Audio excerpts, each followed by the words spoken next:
Кийинки сөз депутат Алимжанов Фархатбек Айбековичтер. Рахмат, Даниил Ремекович. Вот Национальный банк вот уже несколько лет подряд перечисляет в бюджет часть своей прибыли еще до проведения аудита.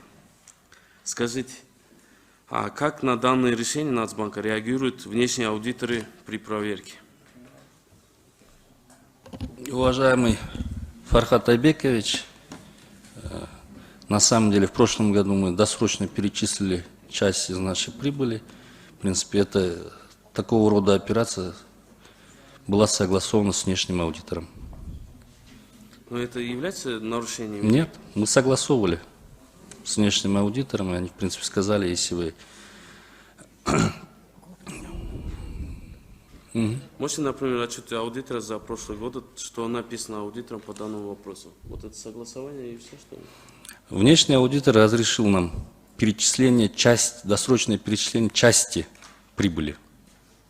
Потому что на тот момент уже была произведена проверка, аудиторская проверка, предварительная сумма была, в принципе, уже выявлена внешним аудитором. В соответствии с этим внешний аудитор разрешил нам досрочно перечислить часть, не все, а часть прибыли. А вот Минфину тогда вопрос. Вы от нехватки берете часть прибыли Нацбанка?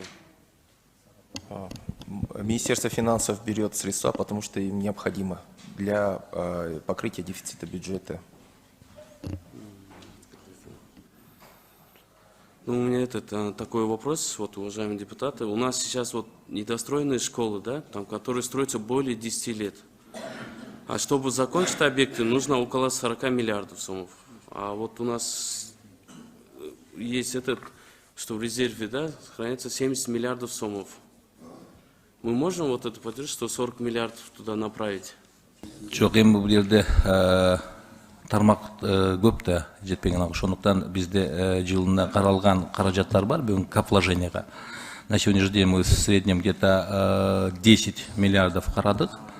Ошонун 4 миллиарды бүгүнкү күндө мына жол курууга кетти. Где-то 5 миллиардын ашыгы бул бүгүнкү күндө капвложение кетип жумшап атабыз. Эми мына май айларында biz кайра бюджетке кайтканыбызда караганыбызда ошол жерде үнөмдөлгөн акчаларды биз кайра карап чыгабыз. Ошол жерде дагы кеңешип өкмөт менен кеңешип дагы биз карап көрөбүз ушул маселелерди.